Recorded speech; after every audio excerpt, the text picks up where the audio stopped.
Hi, good morning and welcome. Today is July 18th. It's Monday, and it's been a while since I've podcast because it's summer and lots of crazy things happen in the summer. I've been to Palm Springs and back, and I was camping a little bit this past weekend in the rain in Banff and visiting friends and such. So it's been crazy, and I haven't been here to podcast, so I apologize up front, and I'm going to switch this a little because there's a little too much light on that side. There we go. Yeah, so welcome, and I guess during the summer it's going to be kind of a hit and miss. Starting on the 25th, which is next Monday, I'm leaving for vacation. And we're camping along the way, so it's going to be a real hit and miss. If I get anything up for that whole time, will be kind of a miracle. So anyway, welcome, and I'm going to do a little quick episode today because I have a ton of stuff to do today. But I thought I should squeak one in here before I won't have a chance to do another one. As Shannon from Socksetra would say, this is Carla from the future. I forgot to thank my viewers for tuning in again and for returning. And I also didn't tell you how to get in touch with me. This is the Knit-Nix podcast, and I am Knit-Nix on Ravelry. That is KNIT-NIX on Ravelry. And I'm on Instagram as Carla Jeans. So those are the ways that you can be in touch with me. Please message me. Please request me to, please follow me and request me to follow you on Instagram and on Rav. Friend me on Rav. And yeah. So let's talk about what's new in my life here. We just had a great overnight, just one night in Banff with friends. And we stayed at a little place in Banff called Two Jack Lake. And we took our dog and our Volkswagen van, and we stayed overnight and ate really great food. And luckily, normally when we go camping, it's crap that we eat. But this camping trip, we were trying to be healthy. We ate vegetables and grilled meat. And we made crepes in the morning for breakfast filled with fruit, and it was just a lovely time and a good visit.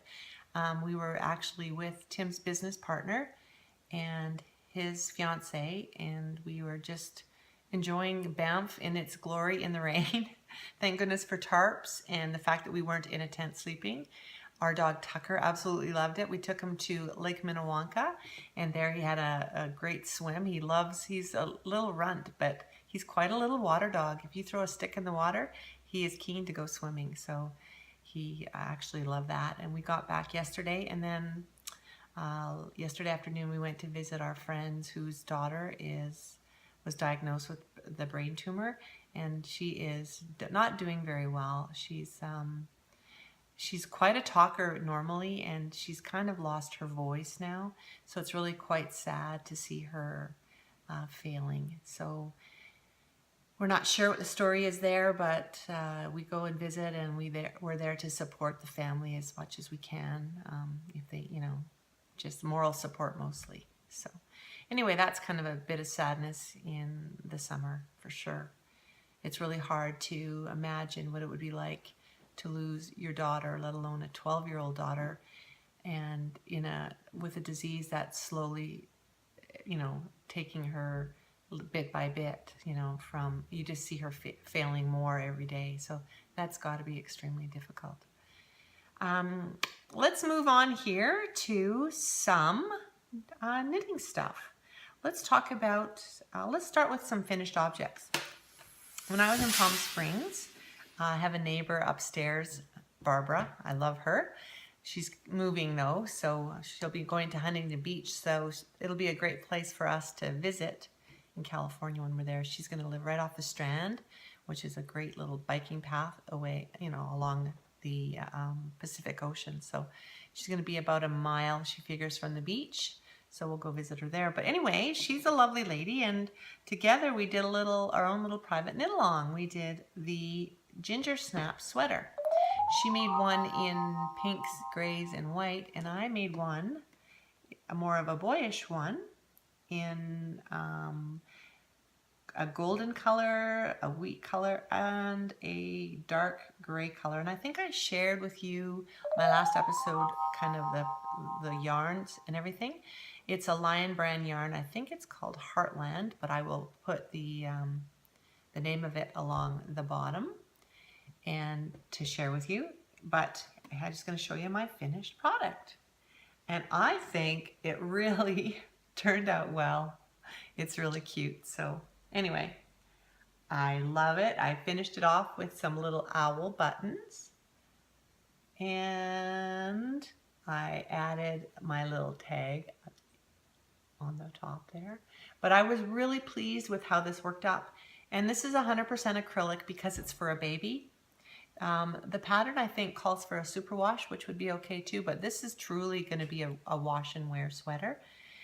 And sadly the pattern only comes in one size. It's I think it's a size 1. And the girl who I knit along with, Barbara, did one, and she just upped, her yarn was just a little bit thicker, a little bit heavier worsted. Yeah, this is a worsted weight. And she also knit with slightly larger needles. So hers turned out, I would say, probably about an 18-month size.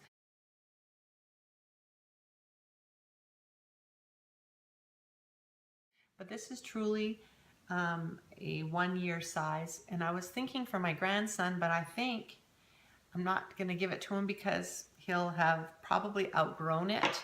And I hate to see all that work go towards him when he'll only get a chance to wear it just a handful of times if we're lucky. So I'm going to save it in my little stash for my next baby gift. I'm not exactly sure who's going to get it, but whoever has a little boy will be the next to receive that. So I'm very happy with it.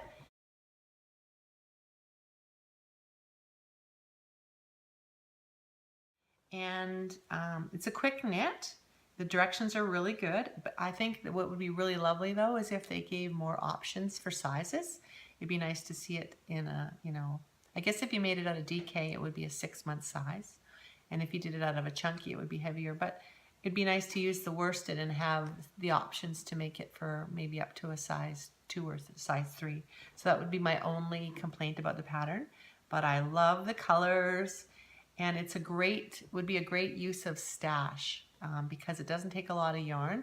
You pick one main color, and I chose the gray as my main color, and then the other 2 coordinating colors. You don't need that much, so it would be a really great use of stash. So yeah, I think the owl buttons really make it, and I'm really proud of it. And proportionally, it's worked out beautifully, and I'm very happy. So that is my only finished object, or what's off the sticks.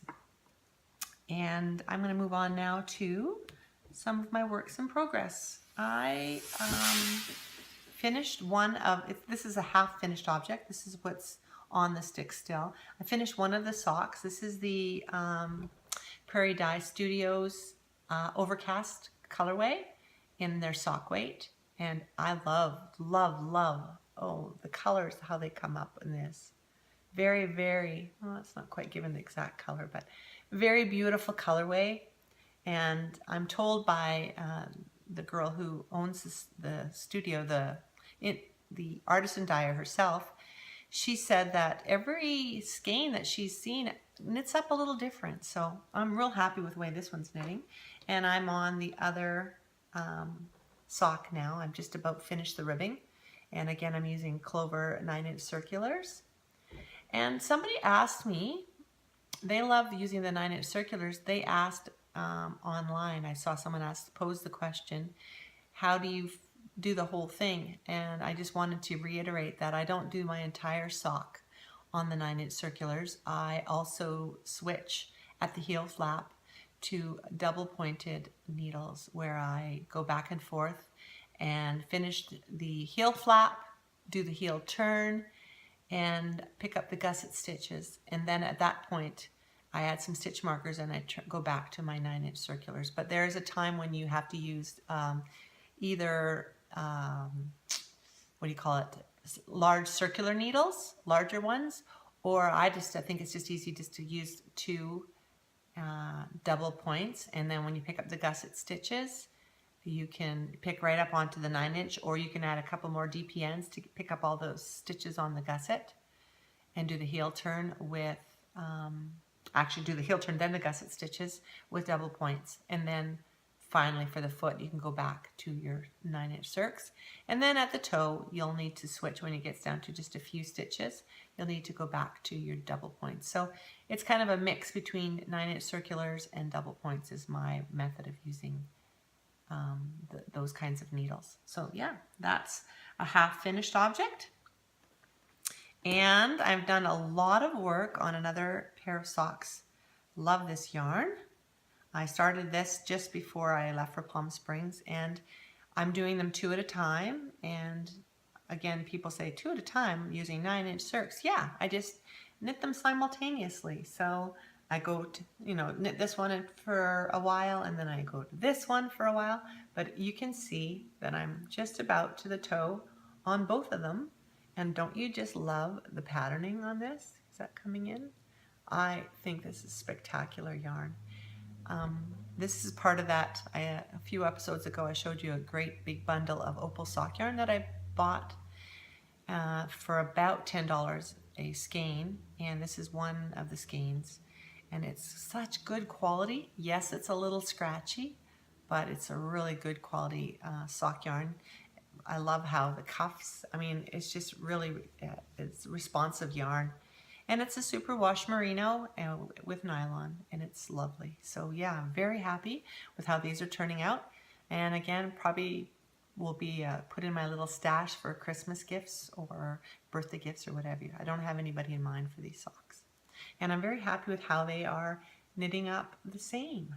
So that worked out quite nicely as well. So probably by next episode I will have those off the sticks. So that is what's on the sticks. And I've also started this. This isn't going to be my knitting project though. My mom, bless her heart, she was watching me knit my little circulars, and I passed them to her and I said, why don't you try? So she was doing quite well. Her tension's a little bit looser than mine, but it was nice to see my 81-year-old mom back knitting. And so what I thought I would do is I got a ball of opal sock yarn from my stash. And this yarn though is more of a DK. It's a little heavier, if you can see that. It's a little bit heavier, and the needles that I chose for this are US 2, which is a 2.75 millimeter, I believe. Anyway, I thought this, cast on 56 stitches in a 2x2 ribbing, and I think it's going to knit up nicely. And I thought I would just kind of leave this at Mom's so that she can have a little project to work on.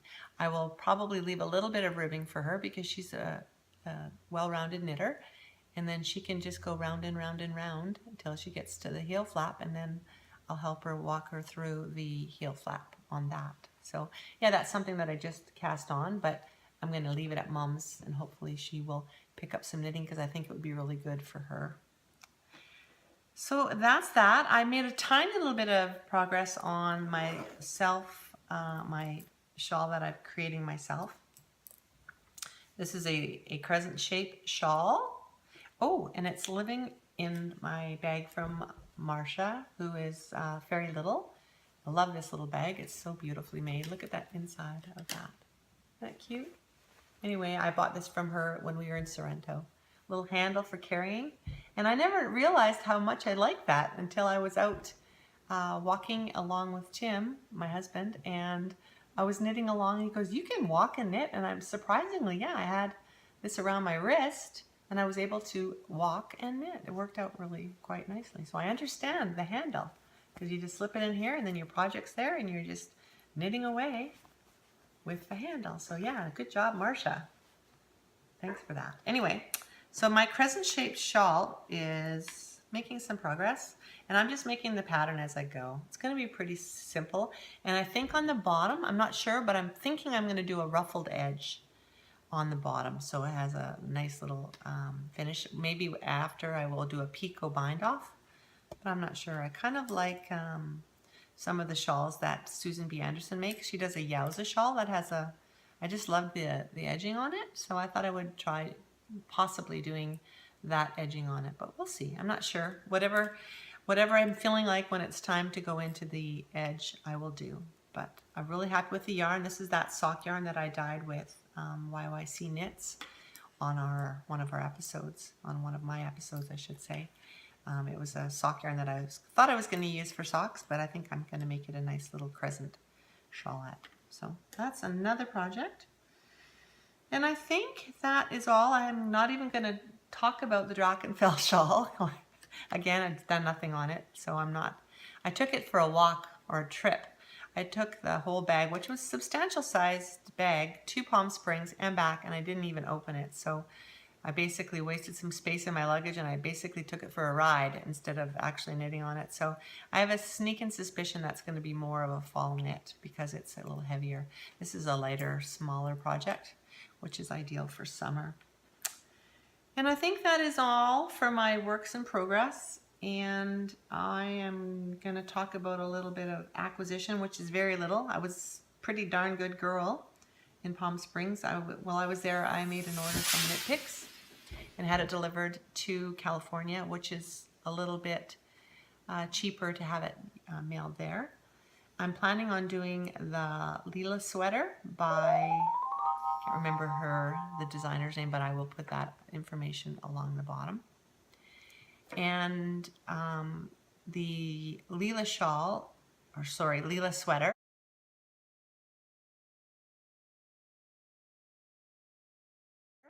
is one that I was hoping to do for the Knit City, but I'm not even sure I'm going to get around to that. Initially I was talking about doing that sweater in a kind of tonal gray, and I'd still probably like to do that. But they had such a great deal on some of their yarns, and the color of this yarn that I chose, I bought enough to make it, is kind of, here's the whole pack of it. There's 12 of them.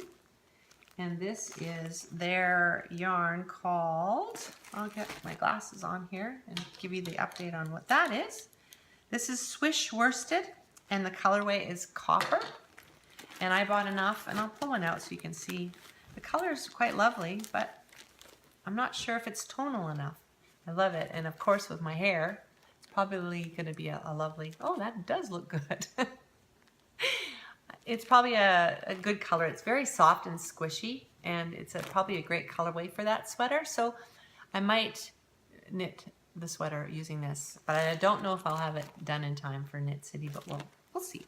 Anyway, that's an upcoming project. I bought enough yarn for that right now, or a couple weeks ago anyway, Knit-Picks had a great big sale on all of their yarns, and I think I got enough to do this sweater for very reasonable. I think I'll need 11 skeins, and I think it was like $3 US a skein, so 33 US for a whole sweater is pretty good. And I think I got free delivery because I ordered enough to get free delivery. With that as well, I also bought some sock yarn in a tweedy. It's called Stroll Tweed, and again, me and my same colorway, but all of my sock yarn is either variegated or tonal or whatever. Not tonal, but yeah, mostly variegated, or like in this kind. This isn't variegated, it's more, or I guess this is variegated or striping. I don't have anything that's all kind of one color.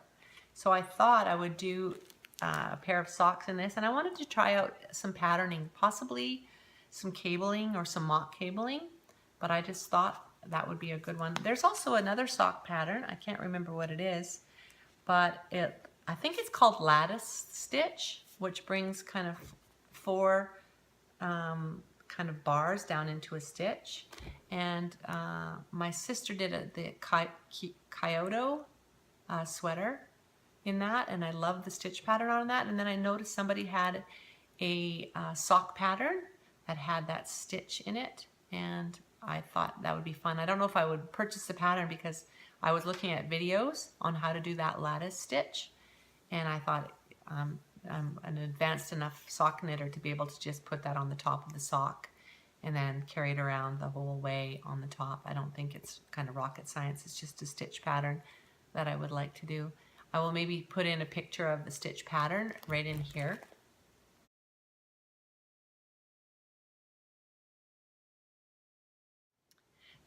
And that's the pattern that I think that would be fun to do a sock in, maybe in this, or a mock cable or a cable, I'm not sure. But anyway, I just thought I would try. I got 2 skeins of this.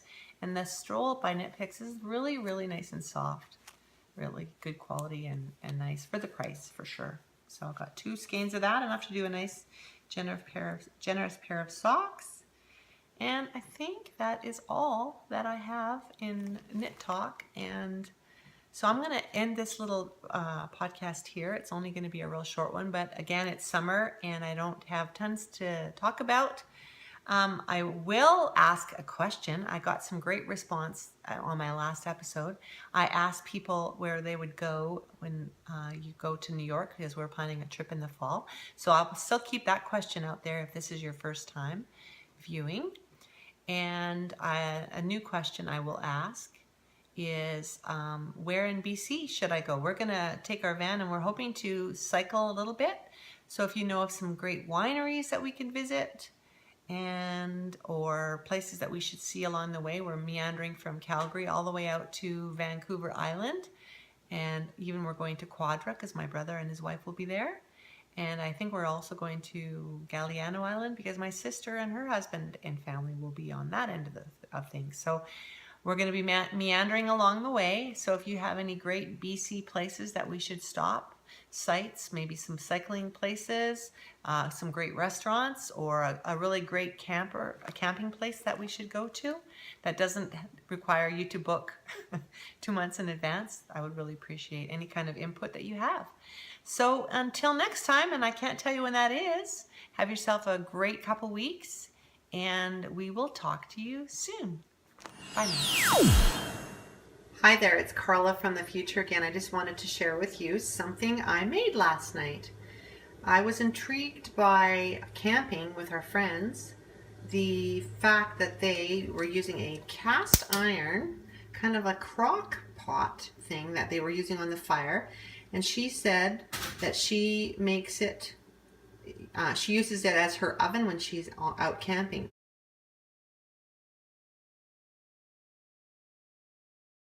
It's kind of like it reminds me of like a bean pot that you would see over a stove back in the Western days.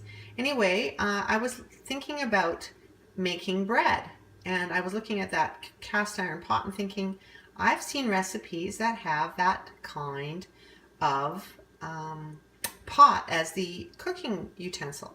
So I looked up online, and there was a lot of people who recommended this recipe. This is a no-kneading bread, and I think even Michael Smith does one, but this is one that you add yeast to and you sit overnight, and I think you even leave it for up to 12 to 14 hours, and it kind of makes like a sticky dough, and you don't oil your pot or anything. You after about 12 hours you take this out and you flour it down, and then you plunk it inside a cast iron pot.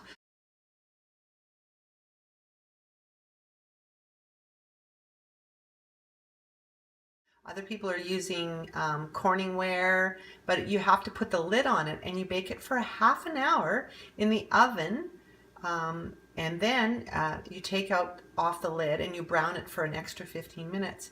So this is the dough that I've made. So maybe before I edit, I will hopefully, wouldn't it be awesome, to show you the result, whether it be a good result or a bad result. Anyway, I will share that a little later.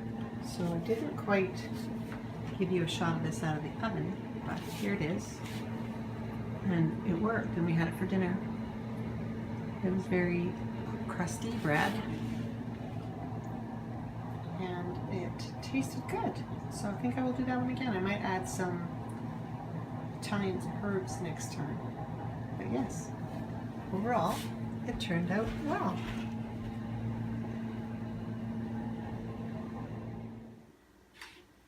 I absolutely love this time of year with all of the fresh berries that we get out of the supermarket.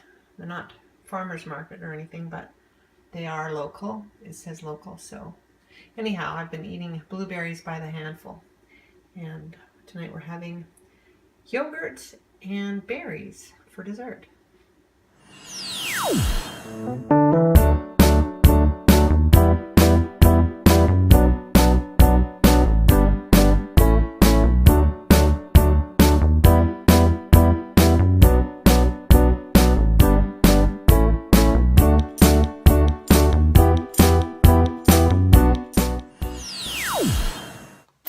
morning and welcome. It is Monday and it is July the,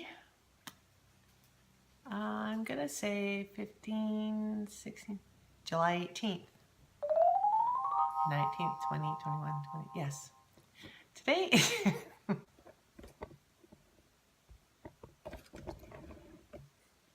how's that? Kind of good. Too much light. How's that? Not bad.